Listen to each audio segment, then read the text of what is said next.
நீங்கள் பார்த்து கொண்டிருப்பது உங்கள் ஜாஷுவா டிவி. சகல ஜனங்களுக்கும் நற்செய்தி.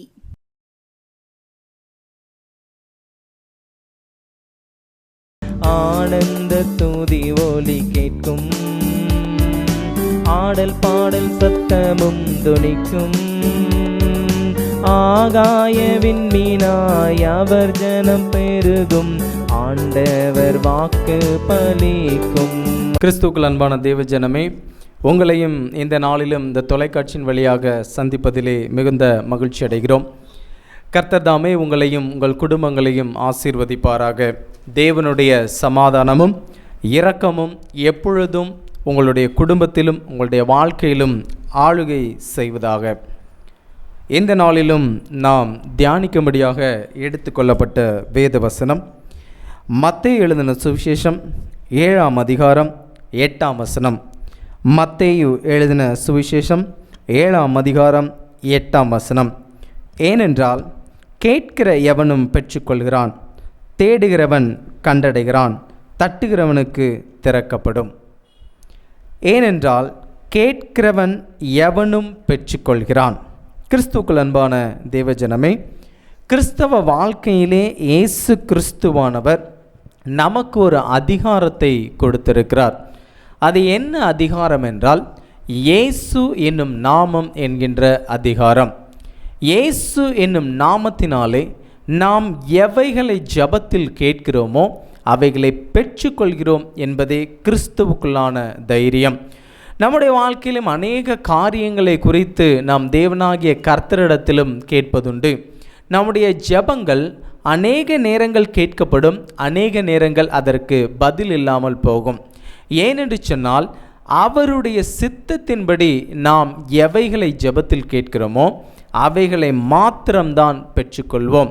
நாம் அநேக காரியங்களை குறித்து ஜெபம் செய்யலாம், அநேக காரியங்களை குறித்து உபவாசம் செய்யலாம். நம்முடைய வாழ்க்கையில் தேவையான நமக்கு தேவைப்படுகின்ற காரியங்களை குறித்து தேவனிடத்தில் ஜெபத்தில் ஓயாமல் நாம் போராடி கொண்டிருக்கலாம்.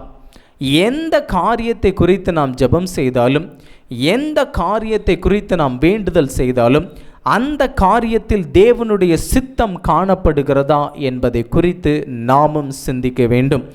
ஒருவேளை நம்முடைய வாழ்க்கையில் நமக்கு தேவையான ஆசீர்வாதங்கள் வேண்டும், எந்த விதமான ஆசீர்வாதங்கள் என்னுடைய வாழ்க்கையில் வேண்டும், எனக்கு இந்த ஆசீர்வாதம் வேண்டும், இந்த பொருள் வேண்டும், இந்த நகை வேண்டும், இந்த அந்தஸ்து வேண்டும், இந்த பதவி வேண்டும், எனக்கு இந்த காரியம் என்னுடைய வாழ்க்கையில் நடைபெற வேண்டும் என்று அநேக காரியங்களை குறித்து நாமும் தேவனிடத்தில் விண்ணப்பம் செய்வதுண்டு. அந்த காரியத்திலும் சில காரியங்களுக்கு தேவனிடத்திலிருந்து நாம் அற்புதங்களை பெற்றுக்கொண்டிருக்கலாம், சில காரியங்களுக்கு தேவனிடத்தில் அற்புதங்களை பெறாமல் இருக்கலாம். ஆனால் இயேசு கிறிஸ்துவானவர் சொல்லுகிறார், கேட்கிற எவனும் பெற்றுக்கொள்கிறான். என அன்பானவர்களே, கேட்கிற எவனும் பெற்றுக்கொள்கிறான். அவனுடைய வாழ்க்கையில் அந்த காரியம் தேவை என்ற நிலைமை இருந்தால் மாத்திரம்தான் அவன் பெற்றுக்கொள்ள முடியும். நம்ம அந்தஸ்துக்கு மீறி, சில பேர் சொல்லுவாங்க, உன்னுடைய தகுதிக்கு மீறி நீ என்ன செய்யாத, எதையுமே செய்யாத. உடனே மற்றவங்க என்ன செய்வாங்க, பதில் சொல்லுவாங்க, என்னோட தகுதி என்னங்கிறத நீ நிர்ணயிக்கக்கூடாது அப்படின்ட்டு. அது அப்படி இல்லை. நம்முடைய வாழ்க்கையில் நமக்கு இந்த காரியம் தேவையா, இது நமக்கு இப்பொழுது அவசியமான ஒன்றா அப்படிங்கிறத நம்ம எந்நேரமும் பார்த்துக்கிட்டே இருக்கணும். எனக்கு ரொம்ப நெருக்கமானவங்க அடிக்கடி சொல்லக்கூடிய காரியம், நீங்கள் எதை செஞ்சாலும் சரி, அது இப்போ உங்களுக்கு தேவையா, இப்போ அந்த காரியம் நமக்கு தேவையா, இந்த பொருள் நமக்கு இப்போ அவசியமா அப்படின்னு சொல்லி நீங்கள் நிச்சயமாக நீங்கள் சிந்திச்சு பாருங்கள். அப்படி நீங்கள் யோசித்து பார்த்தீங்க அப்படின்னா வாழ்க்கையில் அநேக ஆசீர்வாதங்களை நம்ம பெற்றுக்கொள்ளலான்னு சொல்லுவாங்க. எனக்கு அன்பானவர்களே, கேட்கிற எவனும் பெற்றுக்கொள்கிறான். இயேசு நாமத்தினாலே நாம் எவைகளை கேட்கிறோமோ அவைகளை நிச்சயமாக பெற்றுக்கொள்கிறோம்.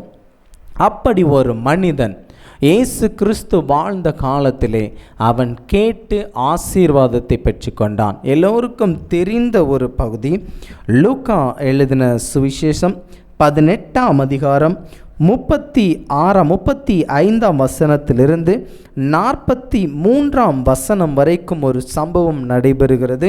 இயேசு கிறிஸ்து செய்த அற்புதத்திலே மிகவும் முக்கியமான அற்புதங்களில் ஒன்றாக காணப்படக்கூடிய அற்புதம் இந்த அற்புதம். லூக்கா எழுதின சுவிசேஷம் 18ஆம் அதிகாரம் 35 முதல் 43 வசனங்கள். பின்பு அவர் எரிகோவுக்கு சமீபமாய் வரும்போது ஒரு குருடன் வழி அருகே உட்கார்ந்து பிச்சை கேட்டுக்கொண்டிருந்தான். ஜனங்கள் நடக்கிற சத்தத்தை அவன் கேட்டு இதென்ன என்று விசாரித்தான். நஸ்ரேனாகிய இயேசு போகிறார் என்று அவனுக்கு அறிவித்தார்கள். பிரியமானவர்களே, இங்கே இயேசு கிறிஸ்துவானவர் எரிகோவுக்கு சமீபமாய் வரும்போது அங்கே ஜனக்கூட்டத்தில் நிறைய சத்தமாக கேட்குது. ஜனங்கள் முன்னாடியும் பின்னாடியும் நடக்கிற சத்தம் ரொம்ப அதிகமாக கேட்குது. அப்படி கேட்குற சத்தத்தை இந்த குருடன் கேட்டு இது என்ன சத்தம் என்று கேட்கிறான். அவனுடைய வாழ்க்கையிலே இயேசு கிறிஸ்துவை எதிர்பார்த்து கொண்டிருக்கிறான். நஸ்ரேனாகிய இயேசு கிறிஸ்து மேசியா வந்து என்னுடைய வாழ்க்கையில் அற்புதம் செய்வார் என்கின்ற ஒரு எண்ணம், ஒரு ஏக்கம் அந்த குருடனுக்கு காணப்பட்டது. நம்முடைய வாழ்க்கையிலும் நாம் அநேக பிரச்சனைகளுக்குள் தவித்து சிக்கி கொண்டிருக்கும்போது, சோதனைக்குள் இருக்கும்போது, இயேசு கிறிஸ்துவானவர் என்னை தூக்கி விடுவதற்கு, கைப்பிடித்து என்னை தூக்கி நிறுத்துவதற்கு என் அருகில் எப்போது வருவார் என்று நாமும் வேண்டுதல் செய்ய முடியும்.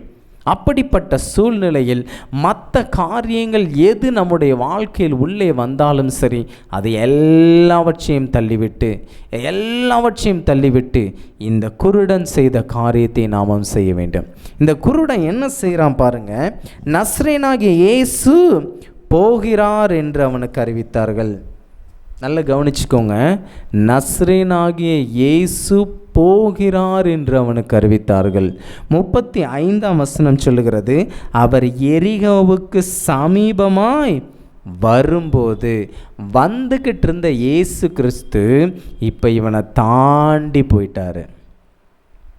இவன் யாரை எதிர்பார்த்துட்டு இருந்தானோ அவர் இப்போ என்ன பண்ணுறாரு, இவனை தாண்டி போயிட்டாரு. நஸ்ரேனாகிய இயேசு போகிறார். இங்கே என்ன செய்கிறார், அவர் போகிறார் என்று அவனுக்கு அறிவித்தார்கள். அப்பொழுது அவன், இயேசுவே தாவீதின் குமாரனே எனக்கு இரங்கும் என்று கூப்பிட்டான். ஹல்லேலூயா. அவனுக்கு ஒரு தேவை இருந்தது. கண் பார்வை இல்லாத ஒரு வாழ்க்கையை நடத்தி கொண்டிருந்தான். அவனுடைய கண் பார்வை இழந்து இந்த உலக பிரகாரமான காரியங்களை பார்க்க முடியாமல் அவன் தவித்து கொண்டிருந்த அந்த வேளையிலே இயேசு கிறிஸ்துவாகிய மேசியா எனக்கு நிச்சயமாக அற்புதம் செய்வார், என்னை பார்வையடைய செய்வார் என்கின்ற எண்ணம், விசுவாசம் அவனுக்கு காணப்பட்டது. அவர் வந்துக்கிட்டு இருந்தவர் இவனை தாண்டி போயிட்டாருன்னு கேள்விப்பட்ட உடனே இவன் என்ன சொல்கிறான் பாருங்க, இயேசுவே தாவீதின் குமாரனே எனக்கு இரங்கும் என்று கூப்பிட்டான். ஏப்பா, என் கண் பார்வை நீங்கள் என்ன செய்யுங்க, சரி பண்ணுங்க அப்படின்னு சொல்லாமல் எனக்கு இரக்கம் காட்டுங்க, என்னுடைய வாழ்க்கையில் இருக்கக்கூடிய பிரச்சனையை மாற்றி போடுங்க. எல்லாரும் என்னை கண்ணு தெரியலைங்கிறதுனால என்னை ரொம்ப ஏளனமாக பேசுகிறாங்க. என்னுடைய வீட்டில் இருக்கிறவங்க என்னை ஏற்றுக்கொள்ள மாட்டேங்கிறாங்க. எனக்கு இரக்கம் செய்யும், எனக்கு இரக்கம் பாராட்டும் என்று இயேசுவினிடத்தில் சொன்னபோது அடுத்த வசனம், முன் நடப்பவர்களும் அவன் பேசாமல் இருக்கும்படி அவனை அதட்டினார்கள். அவனோ தாவீதின் குமாரனே எனக்கு இரங்கும் என்று மிகவும் அதிகமாய் கூப்பிட்டான். எனக்கு அன்பான தேவஜனமே, நம்முடைய வாழ்க்கையில் ஒருவேளை அற்புதங்களும் அடையாளங்களும் நடக்கவில்லை என்றால் தேவனை நோக்கி நாம் கூப்பிட வேண்டும். நமக்கு தேவை இருக்கிறது என்றால் நாம் தான் தேவனை நோக்கி கூப்பிட வேண்டும். ஐயா எனக்காக ஜெபம் பண்ணுங்கய்யா, ஐயா என் குடும்பத்துக்காக ஜெபம் பண்ணுங்க, ஐயா என்னுடைய பிள்ளைக்காக ஜெபம் பண்ணுங்க, என்னுடைய வேலைக்காக ஜெபம் பண்ணுங்க. அதெல்லாம் ஒரு பக்கம் இருக்கட்டும். உங்களுக்காக ஜெபம் செய்வதற்கு ஊழியக்காரர்கள், ஆசாரியர்கள், வேதத்தில் இருக்கக்கூடிய ஆலயத்தில் இருக்கக்கூடிய சகல ஜனங்களும், மூப்பர்களும், வாலிபர்களும் எப்போதும் தயாராக இருக்கிறார்கள். ஆனால் உங்களுக்காக நீங்கள் வேண்டுதல் செய்ய வேண்டும். உங்களுக்கு என்ன காரியம் என்பதை நீங்கள் கேட்க வேண்டும். அன்றியும் உங்களுக்கு இன்னது தேவை என்று உங்கள் பரமபிதா அறிந்திருக்கிறார். அதனால் நீங்கள் வீண் வார்த்தைகளை சொல்லி அலப்பாதீங்க. உங்களுக்கு என்ன தேவை அப்படிங்கிறத மட்டும் கேளுங்க. வேதம் சொல்லுகிறது, கேட்கிறவன் எவனும் பெற்றுக்கொள்கிறான்.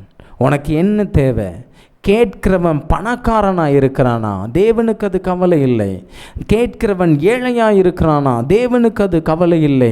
கேட்கிறவன் பாவமுள்ள மனுஷனாக இருக்கிறானா? தேவனுக்கு அது கவலை இல்லை. கேட்கிறவன் பரிசுத்தமானாக இருக்கிறானா? தேவனுக்கு அது கவலை இல்லை.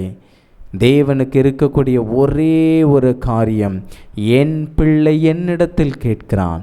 என் பிள்ளை என்னிடத்தில் நிற்காமல் வேறு யாரிடத்தில் நிற்பான்? கேட்கிற எவனும் பெற்றுக்கொள்கிறான். ஏனென்று சொன்னால், இயேசு கிறிஸ்துவால் மாத்திரம்தான் அற்புதங்களையும் அடையாளங்களையும் செய்ய முடியும்.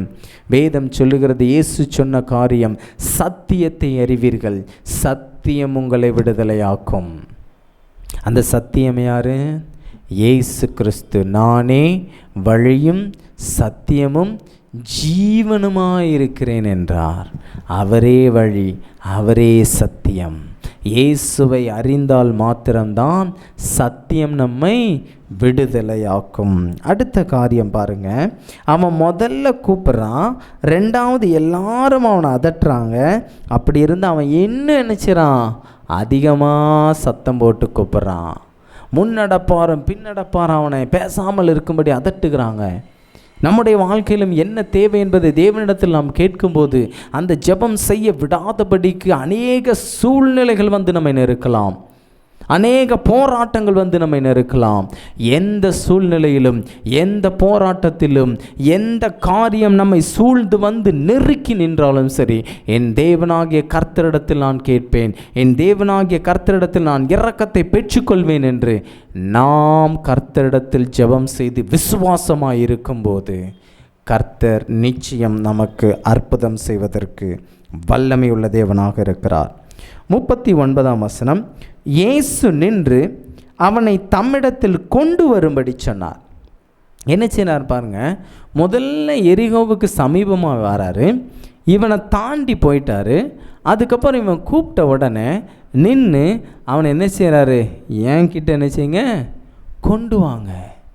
இயேசு கிட்ட அவன் வந்த உடனே, அவன் கிட்ட வந்தபோது அவர் அவனை நோக்கி, நாமளும் என்ன செய்யணும்? இயேசு கிறிஸ்து கிட்ட போகணும். தூரமாகவே நின்றுட்டு இருந்தோன்னா ஒரு நாளும் அற்புதம் நடக்காது. கிறிஸ்துவுக்குள் அன்பானவர்களே, உங்களுடைய வாழ்க்கையில் நீங்கள் இயேசுவுக்கு அருகில் இருக்கிறீர்களா? தேவனாகிய கர்த்தருக்கு அருகில் இருக்கிறீர்களா என்பதை சிந்தித்து பார்க்க வேண்டும். அவன் கிட்ட வந்தபோது அவர் அவனை நோக்கி, நான் உனக்கு என்ன செய்ய வேண்டும் என்றிருக்கிறாய் என்று கேட்டார். அதற்கு அவன், ஆண்டவரே, நான் பார்வை அடைய வேண்டும் என்றான். அவனுடைய வேண்டுதல் என்ன? பார்வை அடைய வேண்டும். நம்முடைய வாழ்க்கையிலும் ஒருவேளை நம்முடைய மனக்கண்கள் திறக்கப்படவில்லை என்றால், நம்முடைய மனக்கண்கள் திறக்கப்படவில்லை, நம்மை சுற்றி இருக்கக்கூடிய வல்லமையான தேவன் நம்மோடு இருக்கிறார் என்கின்ற மனக்கண் நமக்கு திறக்கப்படவில்லை என்றால் நாம் குருடர்களாக காணப்படுகிறோம். அன்று எலிசாவை சுற்றிலும் அக்கினிமயமான குதிரைகளும் பலவிதமான இராணுவ வீரர்களை போன்று தேவ தூதர்கள் சூழ்ந்திருக்கிறதை அவனுடைய வேலைக்காரன் பார்க்கும்படி, தேவரீர் இவன் கண்களை திறந்தருளும் என்று ஜெபித்தான். நம்முடைய வாழ்க்கையிலும் நம்முடைய தேவனாகிய கர்த்தர் மகா சேனையாய் நம்மோடு இருக்கிறார் என்பதை நாம் அறியாதவர்களாய் நம்முடைய கண்கள் மறைக்கப்பட்டு காணப்படுகிறது. உடனே ஒரு பிரச்சனை வந்துட்டுனா, தேவனே நீர் இதை பார்க்க மாட்டீரா? இதை நீர் பார்க்க மாட்டீரா? கண்ணோக்கி பார்க்க மாட்டீரா? நான் எவ்வளவு வேதனைப்படுகிறேன் என்பதை நீர் பார்க்க மாட்டீரா என்று கேட்போம். ஆனால் சேனைகளின் தேவனாகிய கர்த்தர் நம்மோடு இருக்கிறார். யாக்கோபின் தேவன் நமக்கு உயர்ந்த அடைக்கலமானவர். அவன் சொன்ன காரியம், நான் உனக்கு என்ன செய்ய வேண்டும் என்றிருக்கிறாய் என்று கேட்டார். அதற்கு அவன், ஆண்டவரே, நான் பார்வை அடைய வேண்டும் என்றான். இயேசு அவனை நோக்கி, நீ பார்வை அடைவாயாக, உன் விசுவாசம் உன்னை ரட்சித்தது என்றார். எனக்கு அன்பானவர்களே, அவன் கேட்டான், தேவனிடத்தில் பெற்றுக்கொண்டான். அதைத்தான் தேவன் சொல்லுகிறார், கேட்கிற எவனும் பெற்றுக்கொள்கிறான். அவன் குருடனாக இருந்தாலும், அவன் முடமானவனாக இருந்தாலும், அவன் விபச்சாரம் செய்யக்கூடிய பெண்ணாக இருந்தாலும் சரி, பாவம் நிறைந்த மனிதனாக இருந்தாலும் சரி,